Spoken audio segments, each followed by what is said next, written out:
All right. So I'm here, and I want to say greetings to everybody out there. What's going on? What's happening? This your girl Tiffany coming through here live in effect, and I'm getting on to these different topics. So I want to talk about the whole situation with Maxine Waters, right? Then I want to get into the subject about the protests in Atlanta for rent. Then I want to talk about how Black Lives Matter are a bunch of grifters. And also, I want to get into the subject about Chris Small and Amazon Workers Union. All right. So make sure you guys subscribe and hit the notification bell, share my channel, and all that great stuff. Okay. All right. So first thing I want to start off is I want to start with Maxine Waters. So Maxine Waters is a well-respected Democrat, right, within the Democratic Party. She's one of the representatives in the political party, whatnot. So there happened to be a protest out in LA because of the homeless crisis. So there's a lot of homeless crisis going on in LA as of right now, just like it is in Atlanta. Okay. Anyways, the people standing out there, they was protesting. And she told them that they just need to go home. So I will pull up the video. Okay. I'll pull up the video on my phone. I'm gonna play it. I'm gonna play the clip, and then I'm gonna give my commentaries on it.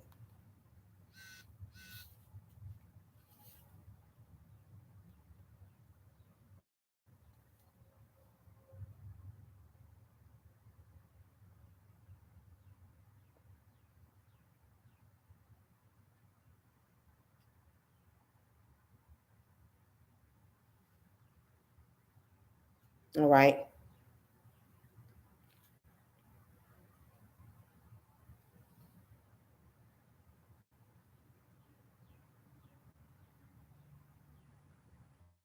All right. So I'm about to play the video clip. Peace, brother Umi. How you doing? I'm playing it on my phone. I know y'all can't really see my phone like that, but yeah, I'm playing it on my phone.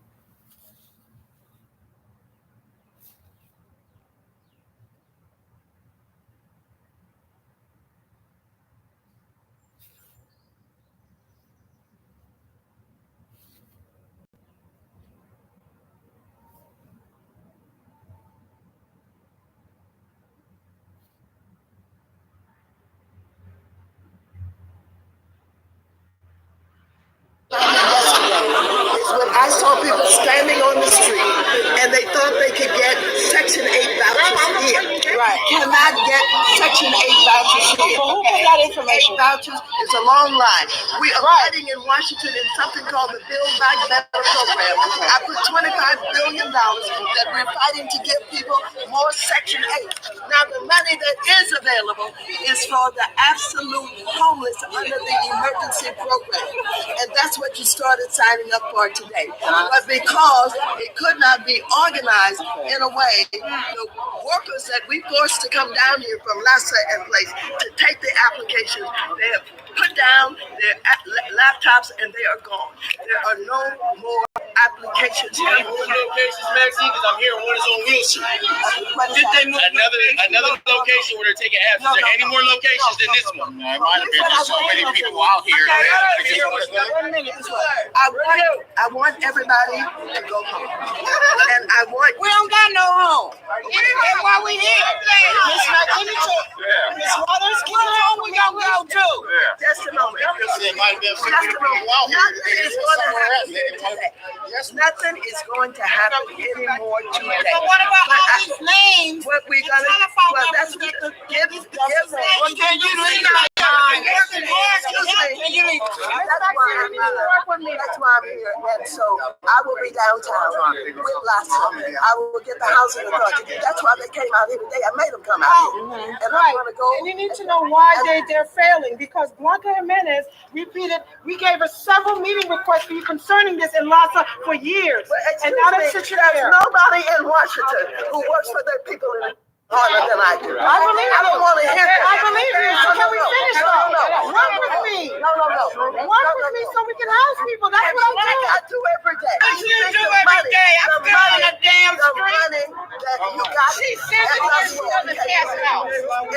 Washington, D.C. I will continue to vote.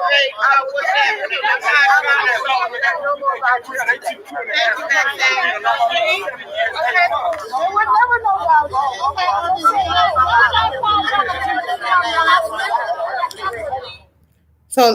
So let me go ahead and read this article. This comes from LA Times, right? I don't know if y'all heard the video. It says the nonprofit advocacy group had planned 3 events at a South Los Angeles office to help unhoused people obtain emergency shelter, nothing more, nothing less. But then in unofficial social media posts, erroneously promised that those who showed up would get rail vouchers for permanent subsidized housing. And fathers and mothers who care was swamped. Homeless people lined up on a corner in West Athens before daybreak on Friday and Tuesday, only to have their hopes dashed. At the Friday event, heated arguments broke out among the hundreds of people who turned out for assistance, more evidence of the brutal Los Angeles housing market and the depression felt by tens of thousands of Angelonians who are unable to secure permanent place to lay their heads. The crowds overwhelmed Los Angeles Homeless Service Authority workers who were unable to meet more than a small fraction of the need and left while throngs of people were still waiting for help. And it says the housing authority was there at the behest of Representative Maxine Waters, who delivered emotionally charged remarks to the crowd Friday, at one point using an expletive to defend her efforts to relieve the city housing and homeless crisis. On Tuesday, dozens of people showed up at the third event, again expecting to receive Section 8 housing voucher. Again, they were told that they were misinformed, that the fathers and mothers who care was only able to take people's information, enter it into an emergency housing database.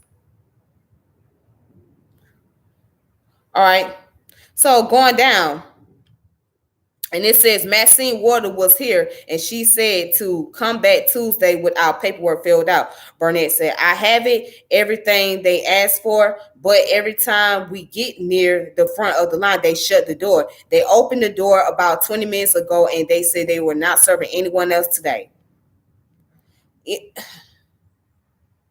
And then go down. Waters told the gathering of mostly homeless people Friday that you cannot get Section 8 vouchers here. And later, I want everybody to go home. The response was fast and angry, a voice from the crowd yelling, we don't got no home. That's why we're here. What home we gonna go to? All right, so let me just stop right there. You know, it's mighty strange.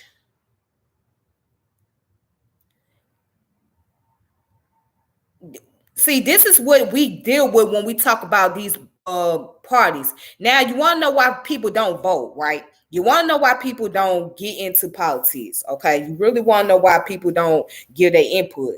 So, as you can see, Maxine Waters just told these people that they can't get no voucher at their location where they was protesting at, and they had to go home. And then that's when one person yelled out, well, we don't have a home to go to. So that's pretty much a slap to the face to tell them, look, well, you shit out of luck. That was her attitude towards them. But this is a Democratic Party that people want us to vote for, right? This is what we were told as Black people. Vote Democrat, vote Democrat. If you vote Democrat, this, that, and other. We've been sold a lie. We've been sold a bogus ass dream. So I want you Black folks out there to listen carefully. Just because you vote for a Democratic Party does not mean that Democratic representative or a candidate is going to represent you. Okay, so just because you sit there and vote for a Democratic Party, right, does not mean that they're going to represent you. They're not going to represent you. And Maxine Waters has shown that. Anytime somebody tell you to go home after you done told them that you don't have nowhere to go, right? There was a reason why those people stand out there protesting, standing in line, because they was waiting for Section 8 voucher. And I can guarantee the vast majority of those folks was African Americans, Black people, and maybe some other minority groups. But the only thing you can tell the people is to go home. Now, LA cost of living is very high. Okay, it's the cost of living is very, very, very high.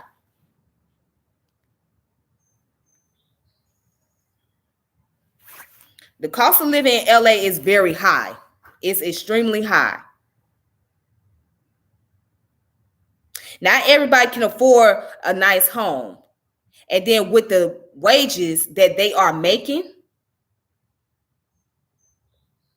when you're making minimum wages, or, you know what I'm saying, the minimum wage is not, livable. It's not livable. So the cost of living is too damn high. So these people cannot afford anywhere to live. So that's why they get Section 8 vouchers. This is the capitalism that people don't want to talk about. This is what the real America looks like. This is the true America that Dr. King was speaking on. He was speaking on the America that looks lavish, and you talk about the American dream, but then you got the other America where there's a lot of poor people that's trying to get housing, that's trying to get funding, and they ain't got nowhere else to go.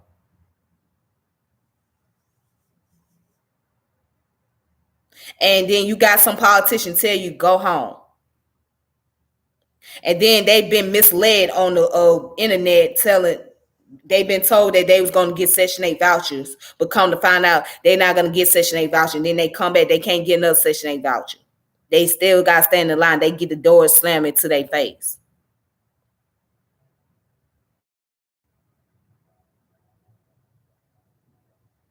I mean, now do you see why Black people don't like to vote? You see why people don't like to vote, right? You see why people don't like to engage in politics, right? You see why people don't like to talk about political issues, right? You see why? Because it gets stressful, and it's very important to talk about these things. These conversations need to be had, but this is one of the reasons why people don't want to engage into politics. Why? Why should you? So at the end of the day, as for us, for those of us who are poor working class people, it don't matter who you put into the office. It don't matter if the person is a Democrat or is a Republican. The condition of your situation is not going to really change, because it depends on the individual, and it depends on their mindset. It depends on what their political agenda is. But we have been spoon-fed into voting for people that's from a particular party, particularly those from the Democratic Party, because we were told that they're going to represent us and they will be a better fit for the people. And we've been told lies. And if we look at the history about the Democratic Party, it's worse than the Republican Party. I mean, both parties, it ain't no different. And as you can see, that's a turmoil. That's, and it's ran by the Democrat. It's a turmoil right about now. Look at Joe Biden. Y'all talked about Trump, but look at Joe Biden. He ain't no better. A lot of people don't put a high hopes into Biden, and look at what he doing. A lot of people don't put high hopes into Kamala Harris, and look at what she doing. They ain't no better. These people don't really care enough about you.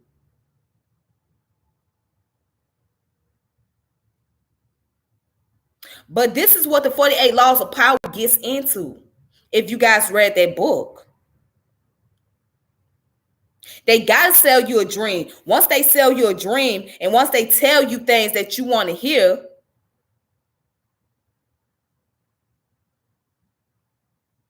then that's how they get into the office. Now, I understand being in those type of positions can be stressful, because it's a lot of work that you have to do. It's a lot of focus that you got to put into. It can be very stressful. I can understand it. But at the same time, these people select, pick, and choose who they want to represent, who they want to help. These people pick and choose. They pick and choose who they want to represent. And just because you got somebody Black in politics does not always mean they're going to represent you. It don't matter if they Republican or Democrat. These people gonna pick and choose what they want to represent and who they're going to represent for first.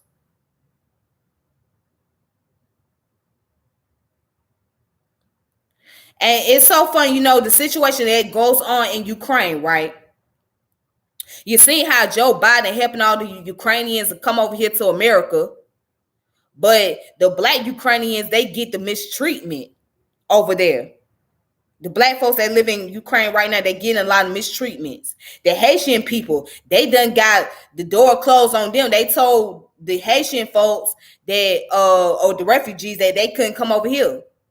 They had to stay behind the border. So the Ukrainian folks can come over here, but the Haitian refugees can't come over here. They got to stay behind the border. Isn't that quite interesting, right?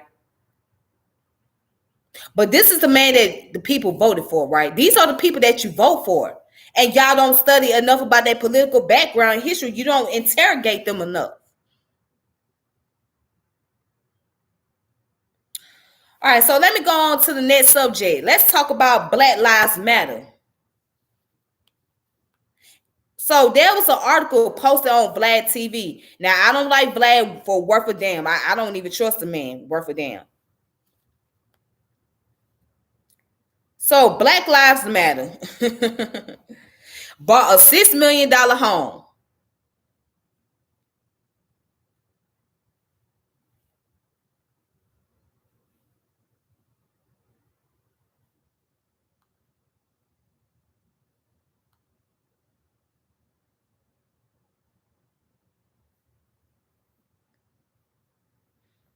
Hold on.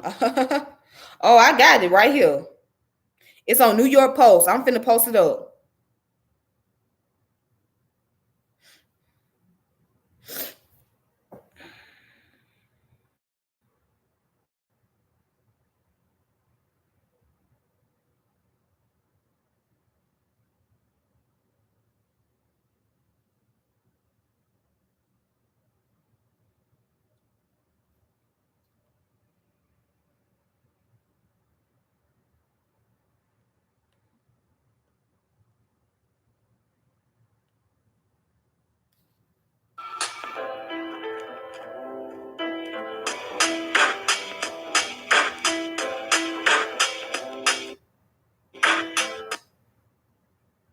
Okay.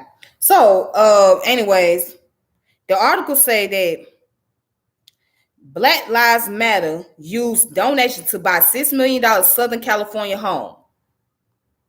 Black Lives Matter bought a swanky Southern California home for $6 million using donation cash, according to a report Monday. 3 leaders of the social justice movement, Patrice Keller, Alicia Garza, and Melina Abdullah, recorded a video last June outside the secretly bought home while marking the first anniversary of George Floyd's murder, New York Magazine reported. Colors at the time said she was weeks removed from being in survival mode after the Post exclusive reporting in April revealed her purchase of 4 high-end U.S. home for $3.2 million.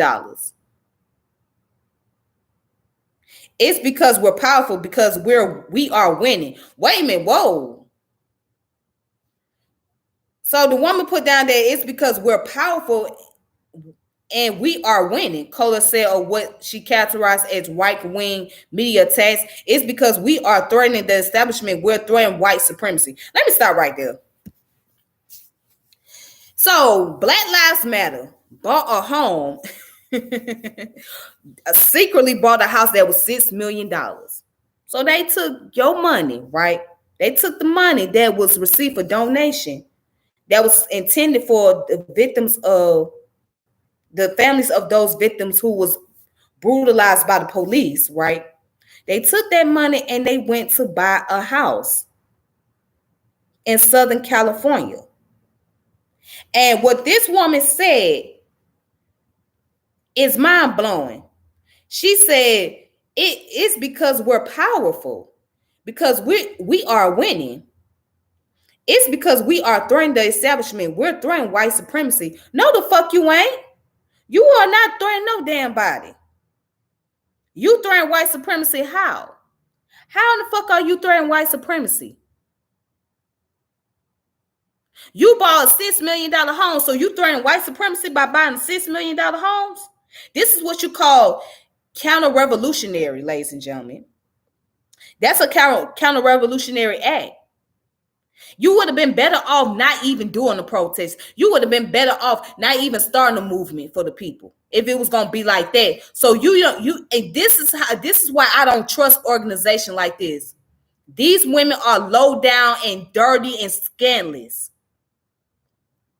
But you got mad with Tamira's Wright's mother because she called him out. And she had every right to call him out because she said, my son was murdered. And y'all used my son murder as a way to get paid. That was y'all payday. That was y'all income tax. That was y'all money. And not one family from those victims have received any type of money. But you buy a $6 million home and you say you throwing white supremacy. What kind of shit is that? These women don't give a damn. All they care about is getting paid. These organizations are just a blueprint. Organizations like this are just a blueprint for people to get paid. To make a hustle. So you have made a hustle off of police brutality, off of people who've been victimized and killed by the police, right? Or racial injustice. And not one single family of those individuals have been compensated. And what you tell the media is that we're powerful. And we are winning. And we are threatening white supremacy. You ain't doing shit. You ain't powerful. You are not women, and you definitely are not threatening white supremacy by buying no $6 million home or $3.2 million home. You ain't doing shit. You ain't doing shit. You are a bunch of grifters. That's what the fuck you are. And y'all the same motherfuckers that put up that damn article on your website about the patriarch, about the black man in the household. Y'all done made criticism about that. But then when people came at y'all ass, y'all hurry up and took that shit down. Now, don't get me wrong. I do believe that Black Lives Matters. Black Lives Matters. Yes, it does matter. But an organization like this, they don't give a damn. They don't value that. They value the dollars. They value the dollars. As long as they can get paid, that's their payday. They rely on people to donate to them anytime there is a police brutality, anytime there is innocent people that's getting killed or done wrong injustice, that's dealing with injustice in this country, racial injustice at that. They wait for that to be their damn payday. They gonna take that money, they gonna go to the bank with it and laugh. So these women secretly bought a $6 million home in Southern California. Well, let me ask you this.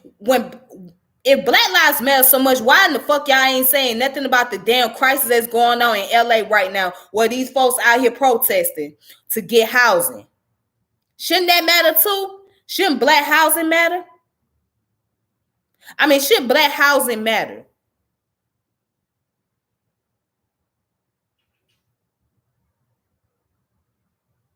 But nah, that's y'all payday. You got the nerve to sit here. And let me read this statement one more damn time, boy. She said, okay, so Color, which is Patrice Cullors, right? At the time, said she was weeks removed from being in survival mode after the Post exclusive reporting in April revealed her purchase of 4 high-end U.S. homes for $3.2 million. And it says, it's because we're powerful, because we are winning, Cullors said of what she characterized as right-wing media attacks. It's because we are threatening the establishment. We are threatening the white supremacy. That's a damn joke. You ain't doing shit. You ain't doing shit but getting paid and living good and eating good. You ain't doing shit. And don't come to me and tell me, well, you don't think they should get paid? I mean, they Black Lives Matter. They should get paid for what they do. They putting in a lot of work. They ain't putting up that much motherfucking work. They ain't putting up that damn much work. They should get paid. They should. Y'all just, hey, y'all mad because y'all, bro, shut the fuck up. Be the first one talking about somebody mad because they broke. Shut your ass up. You probably ain't got that much money your damn self. Why you out here caping for motherfuckers? I can't stand when folks be caping for low down, dirty motherfuckers that's using their nonprofit organization as a way to get a payday. I can't stand that shit. Why the fuck you caping for them? Sit your ass down and shut the fuck up. Y'all always hating on somebody. You mad because they got money. Y'all broke. Y'all need to pull y'all way. Shut the fuck up. You the same. Y'all so dumb. Y'all some dumb asses. Y'all so dumb. See, that's how I know you don't understand the political system. You don't understand how this power structure works. Because otherwise you wouldn't say that dumb ass shit, you dumb gullible ass motherfuckers. I can't stand that shit. Everybody ain't hating on somebody. That what they hate is being taken advantage of, being given a bunch of false promises. That's what motherfuckers hate. Anybody hating on somebody because they getting money? Fuck wrong with y'all? Shut your asses up. I can't stand when folks say some shit like that. I really can't. That just made me sick. If you can't see what people doing, you can't call them out for their counter-revolutionary act, then don't talk that shit to me. That's counter-revolutionary. These women are grifters. That's what the fuck they are, grifters.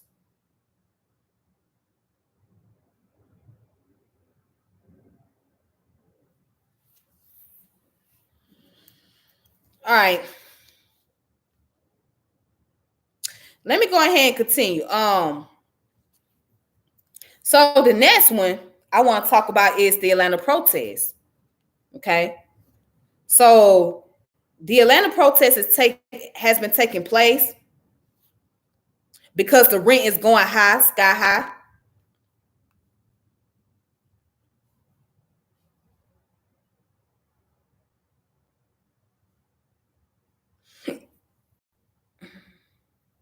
Okay. So let's go ahead and let's talk about it. I'm gonna let you guys hear the video.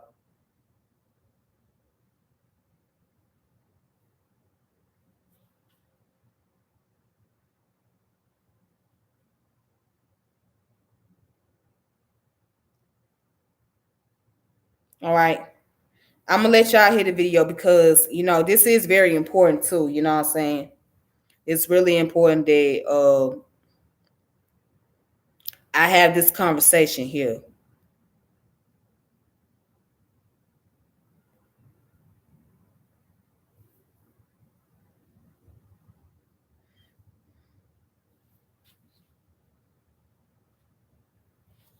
Well, a group of protesters gathered in front of Atlanta City Hall building this afternoon to voice their frustrations about the surge in rent prices. The protesters gathered at Woodruff Park and marched down Peachtree Street toward City Hall, carrying signs that read "Pass the Tenant Bill of Rights." Today's rally was organized by the Housing Justice League, who are calling on state lawmakers to lift the ban on rent control. We're marching to the Capitol because our communities have become simply unaffordable. In the last 12 months, housing costs have gone up 28.5% for renters. That's the biggest jump in Atlanta history. And people simply can't afford to live in these conditions. And the Housing Justice League also claims that low-income households will suffer the most if some form of rent control legislation isn't passed in the near future. Did you hear that? Let me play that part again.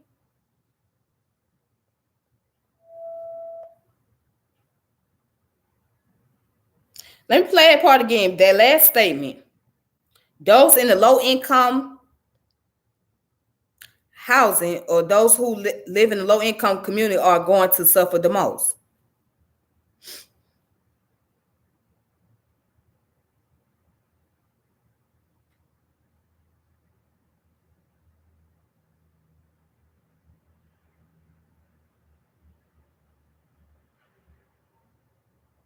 That low-income households will suffer to live in these conditions. And the Housing Justice League also claims that low-income households will suffer the most if some form of rent control legislation isn't passed. Park and march down Peachtree. Low-income housing, those in a low-income house, right, will suffer the most if some type of registration don't pass. Or excuse me, legislation don't pass. So those in the low-income housing are going to suffer the most if some type of legislation don't pass.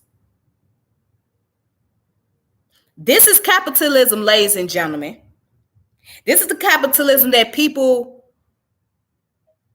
who are revolutionary, right, activists, been trying to get y'all to understand. This is what the real capitalism look like. Capitalism benefit those who are in the wealthy class more than those who are in the poor working class. So the people that's in the poor working class especially are going to be hit the hardest when it comes to the rise of rent. Now, let me tell you what's going on in Atlanta as of right now, okay? The reason why rent is going up so high is because of gentrification. And why the city being gentrified? Because Atlanta is gaining international recognition. All right. What I mean by that, because of all the events or all the things that's taking place, such as the movie industry is booming thanks to Tyler Perry. The hair industry is booming, right? The music industry is at the top of the list, is doing big numbers out here in the A. Okay. So Atlanta is really bringing a lot of attraction to people from across the world and across the nation. So a lot of people coming down here, especially those who are black, right? They're coming down here to start businesses, get into the real estate industry because the real estate industry is booming. So a lot of people come down here. They come down to Atlanta just for those main purposes. So when Atlanta is bringing that type of attraction, they want the city to be like an international city. Okay? Just like how New York is an international city. All right. So because you got a lot of ethnic groups, a strong diversity going on up there in New York. LA is an international city. Okay? So Atlanta is getting up there with New York and LA. So Atlanta is bringing a lot of attraction, which is one of the reasons why rent is going up, because gentrification is happening. When you got a lot of gentrification happening, that's going to raise the rent up. That's going to raise up property values. Okay, that's going to raise up property values, and that's what's happening right now in the city. Property values are going up. There's a lot of changes going on. Okay. So, which is why the people out here protesting, which they have the right to, and I seen a sign on here that said, housing is a human right. It is a human right. Housing definitely is a human right. It's definitely a human right. And should nobody have to protest for housing? But that's a human right.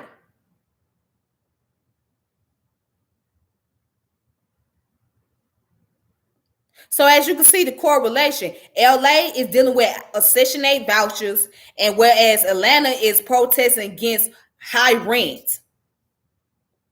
And also in the A, there was another protest taking place regarding to the janitors. So janitorial cleaning at the airport, right, at the Atlanta airport, they want the minimum wage to be raised up to like $15. They want the minimum wage to go up to like $15, $16. Okay, because not all of them, but some of those companies that these janitorial workers work for, they getting paid minimum wage. They getting paid like $9 an hour, $10 an hour, maybe $11 an hour. That's how much they getting paid. So there was some people outside the airport. They was protesting.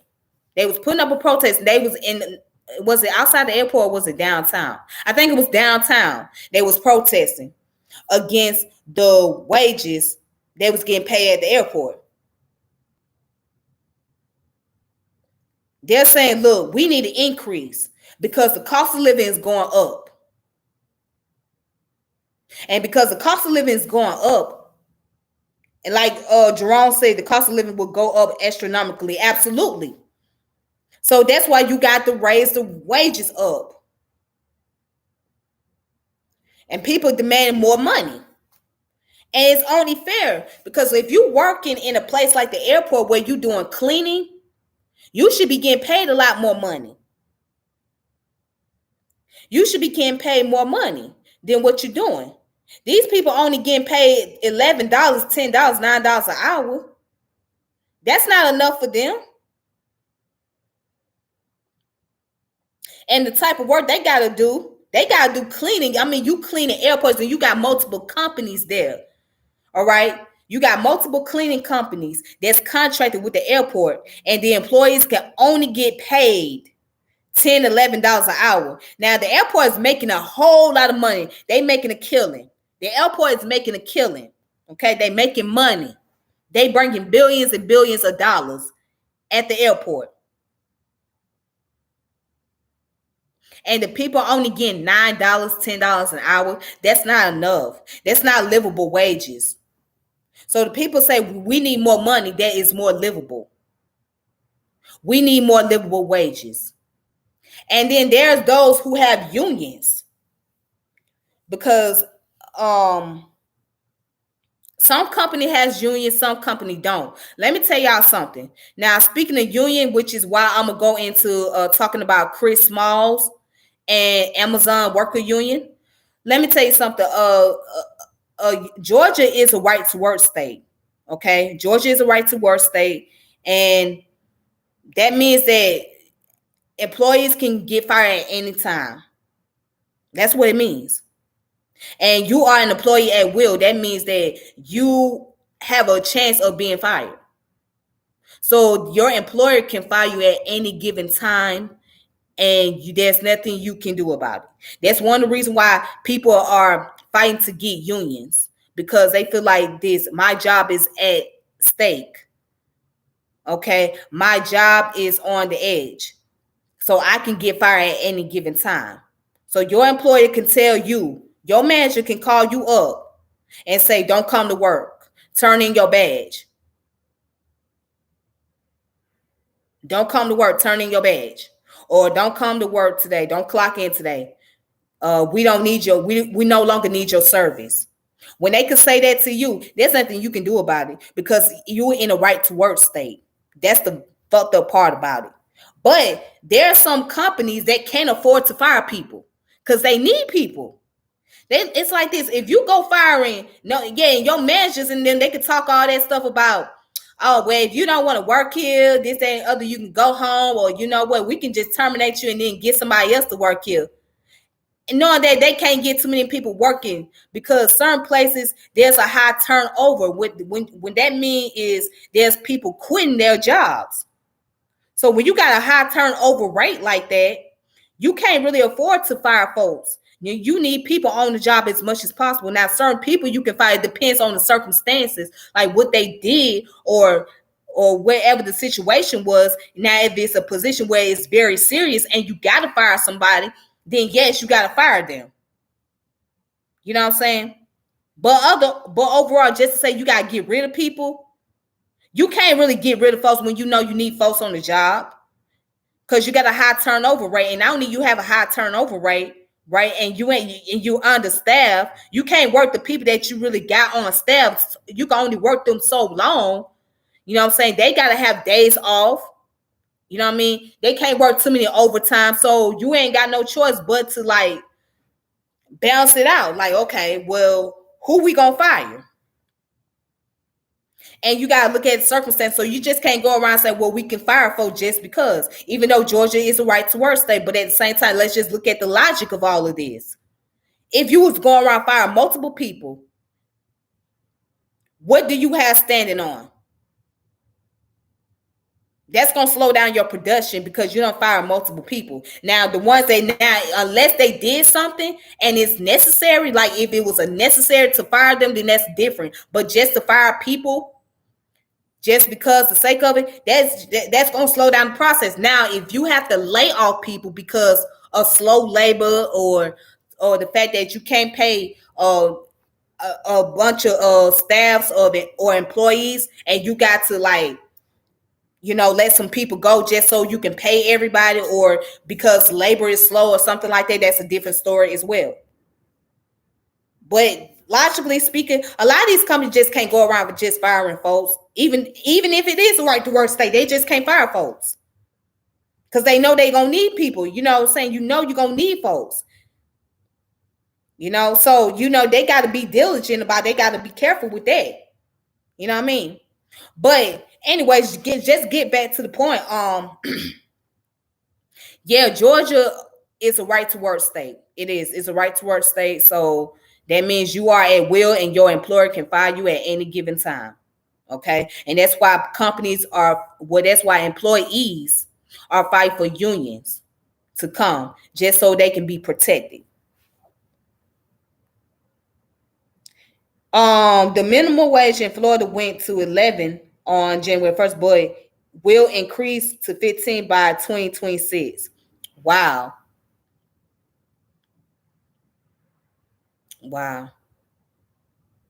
Yeah, but see, this is what we got to look at, ladies and gentlemen. See, all this ties into the capitalism. This is what capitalism look like. This is the two Americas Dr. King was speaking on. Now, let me go to the last part. Let's talk about Chris Smalls and Amazon workers.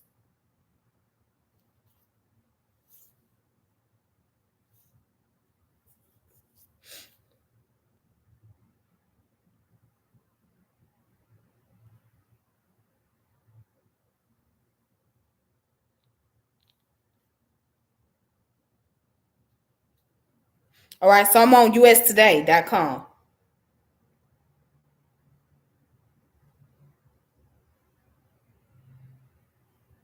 Hold on.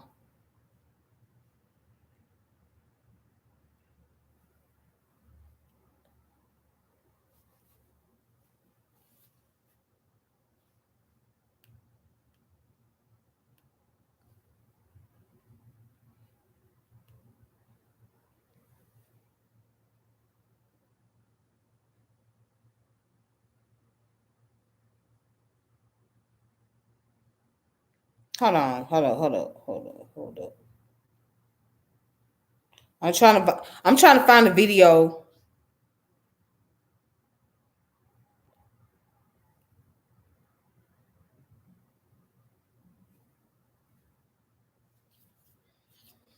So I'm waiting the video to post up. All right, here's the video.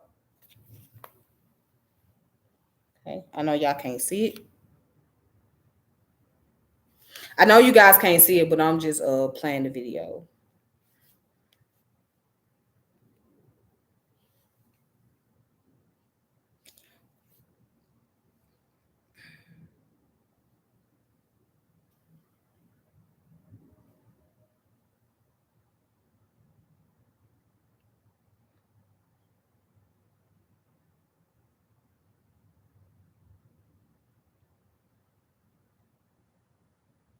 All right, so let me go ahead and play this guy's interview.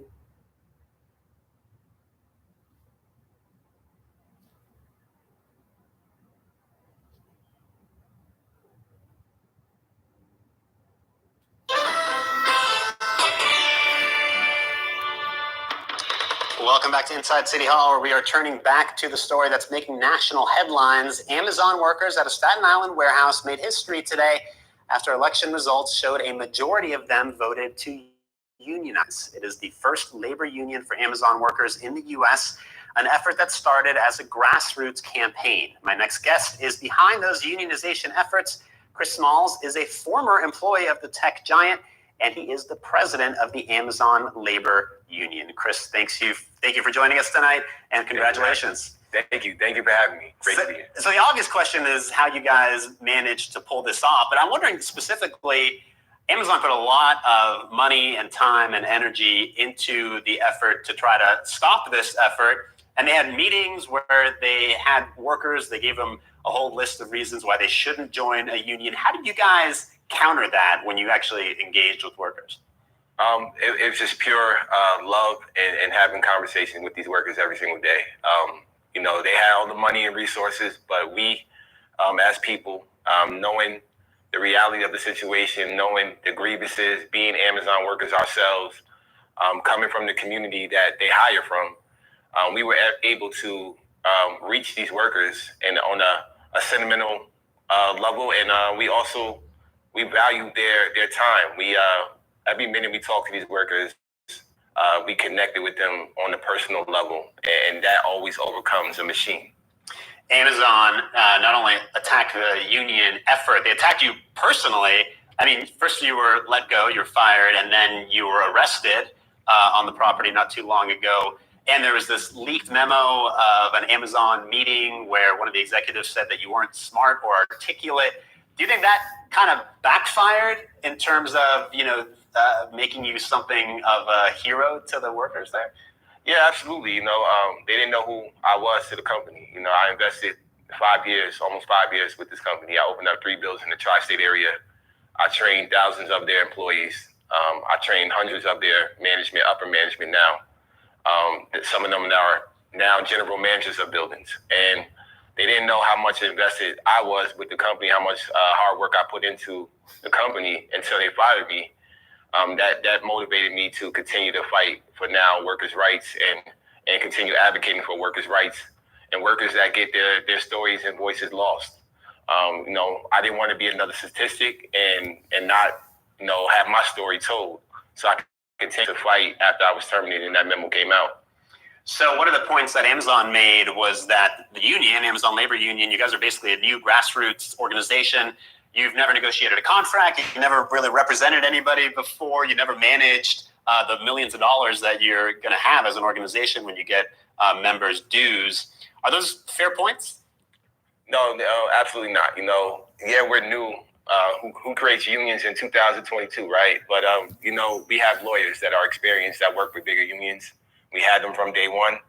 I don't know how they missed the fact that we filed the most ULPs against this company in history.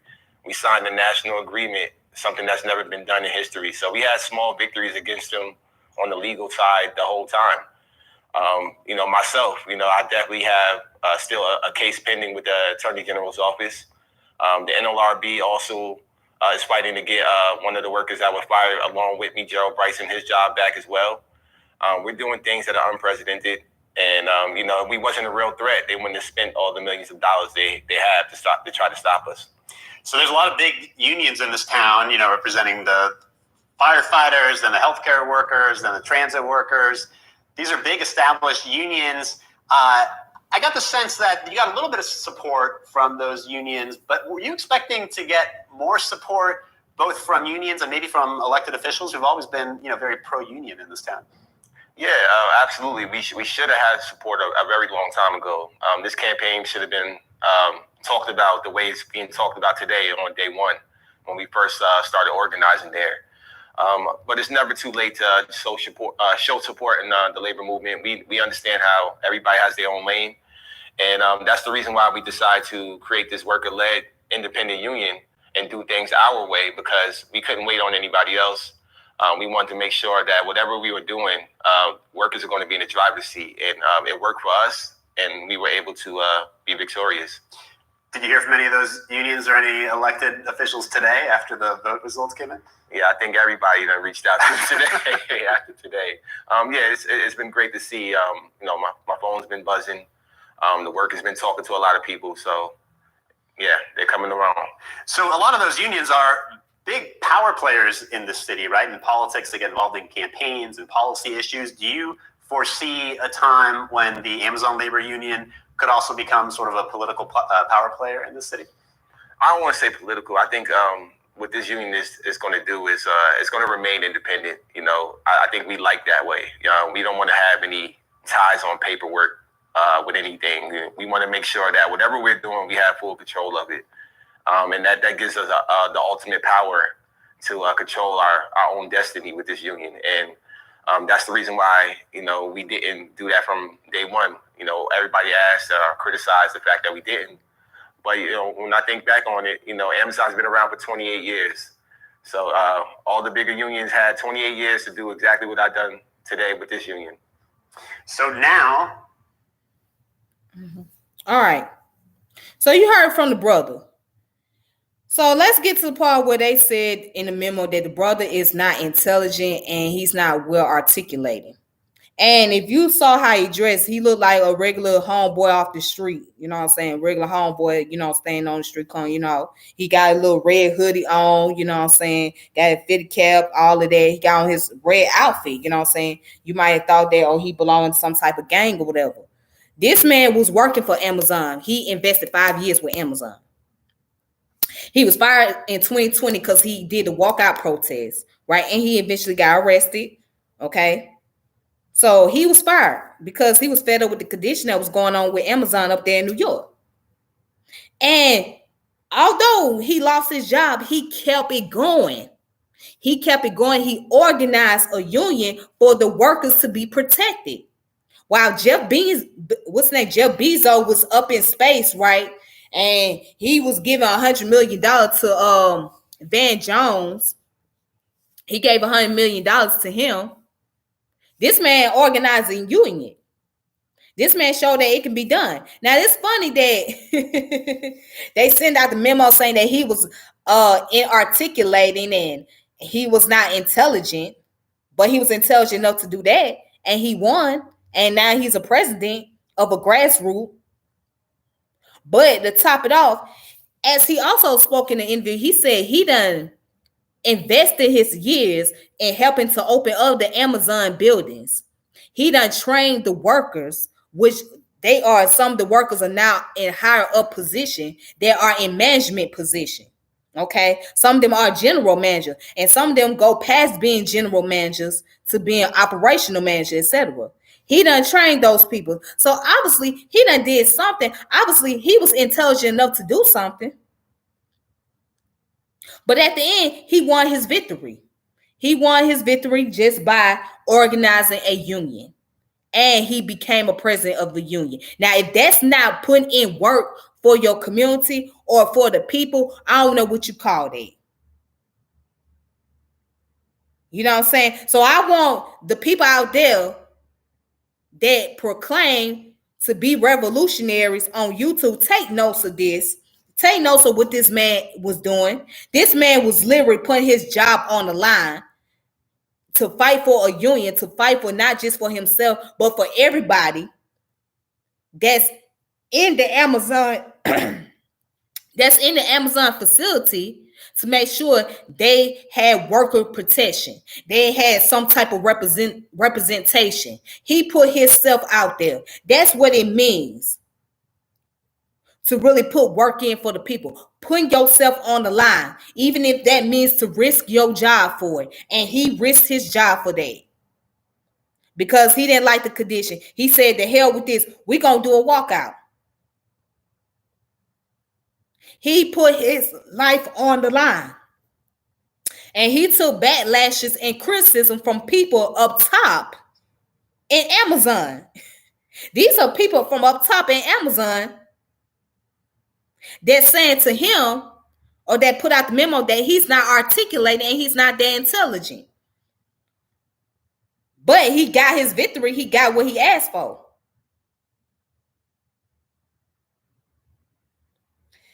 And that's what leadership looked like. That's what I call leadership. That man put in leadership. He put in work.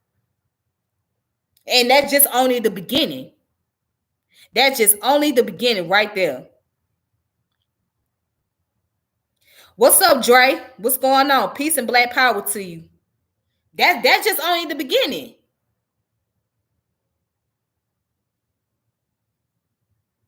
That's black power right there. That's power. That is what you demonstrate power.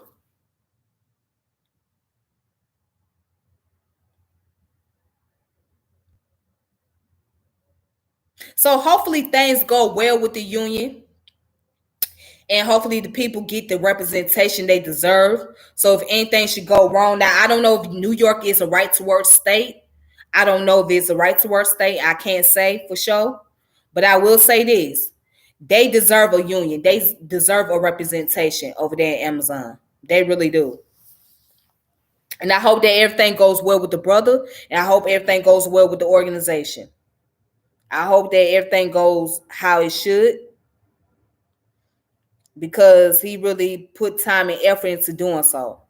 So shout out to him, and may the creator of the universe be with him. May the creator guide him to where he needs to be and guide him into the direction that he needs to go. So again, hopefully everything goes well. Facts. Hopefully it starts a snowball effect in the rest of these states. Absolutely. Because this is just a beginning point. This is the awakening point. This to show that it can work for anybody. This is something that should be able to motivate others to just get up and start organizing. And he organized a worker union. He did. I mean, that's power right there. You got to get that man power. You got to get that man power. And let me read the comment up here at the top. Forcing the white man to unionize slave jobs. Okay, well, let me tell you something, John. I get where you're coming from, right? But you have to do what you got to do. You know what I'm saying? See, it's a game of chess. If you know the game of chess, you got to know how to play the game of chess. Okay? So you got to play, if you know the game of cards, right? If you play cards, you play the hands that you are dealt with, then you play your cards right. Okay? You play the hands that you are dealt with, then you play your cards right.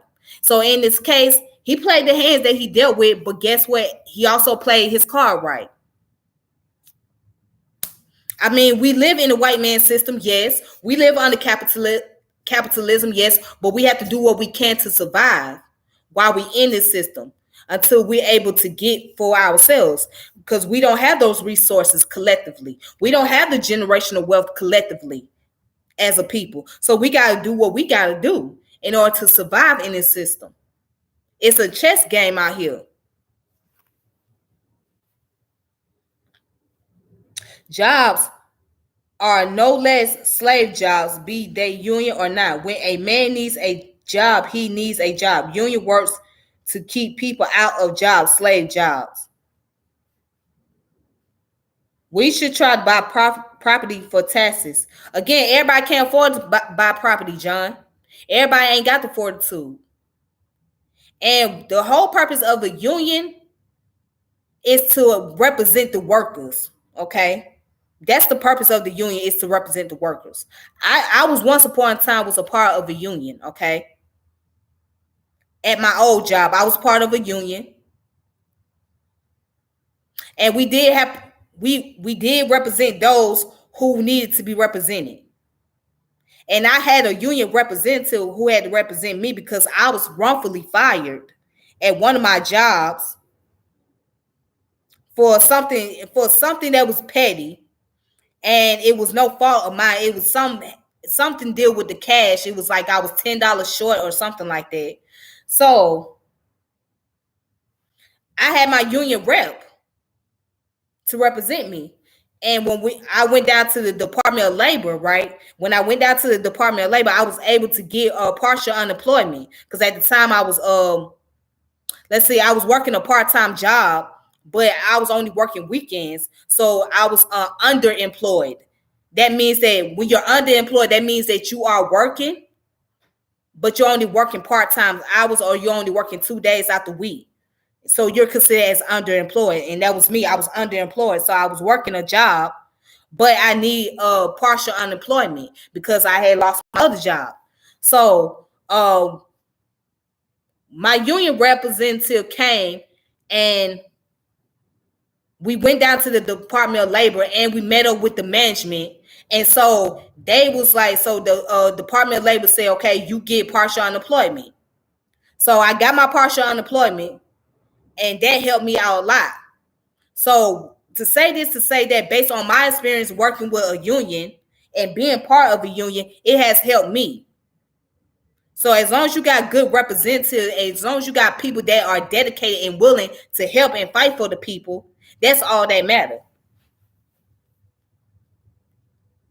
And if I had the opportunity to, I would do it all over again. If I had the opportunity to go back and work for the union or volunteer for the union, I would do so. You know what I'm saying? I would do so. I would have no problem doing it.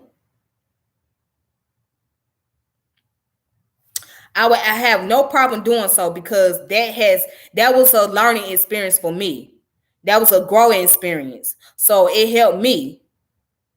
It helped me out a lot. So I wouldn't have no problem. I wouldn't mind volunteering for a workers' union.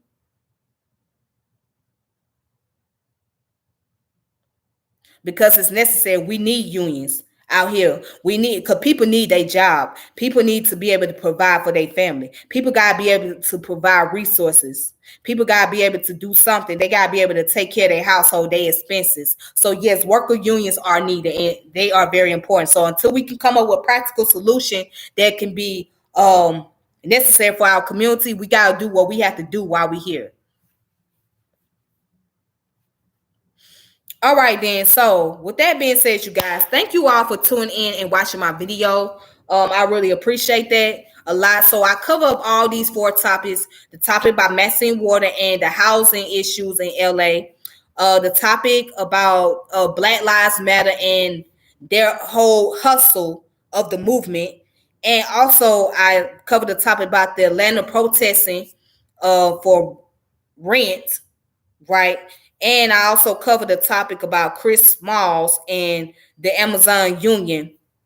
So thank you all for watching. And for those of you just coming in, you have to watch my video from the very beginning. Make sure you subscribe and check out the channel. Hit the notification bell. Share the channel. And check out all the videos on here that I have posted up. So make sure you guys be on the lookout for that. So I will resume to my usual topics, right? Tuesday. I mean, well, not Tuesday. I'm sorry. Wednesday. I will resume back to the topic. So Wednesday on April the 6th, make sure you guys check me out as I go back to finish up the topic on Ramadan, during the month of the Ramadan. So I'm doing videos about Islamic history and the Muslims in the history as well. So, you know, because we in the month of Ramadan. So Ramadan Mubarak to all the Muslim brothers and sisters out there. They're celebrating, they're observing it. I hope you guys are enjoying your fast. I hope you guys are taking it easy on yourself. You know what I'm saying? You know, fasting is a pretty hard thing to do, but I hope you guys enjoying it. I'm supposed to be doing my fast. But as you can see, I'm sitting up here cussing. And one of those things that you're not supposed to do when you're fasting, you're not supposed to do it. You use a lot of excessive profanity. But, you know, I just had to get all those thoughts off of my chest. You know what I mean? But yeah, Ramadan Mubarak to all the brothers and sisters out there. Enjoy your Ramadan. And everybody else, y'all have a great day. Y'all be safe. And I will talk to you guys later. So this your girl Tiffany. And I'm logging out saying peace and power elevation. And until next time, deuces. Thank you all. Once again, I appreciate your support. I appreciate y'all subscribing to my channel. Thank you. All right.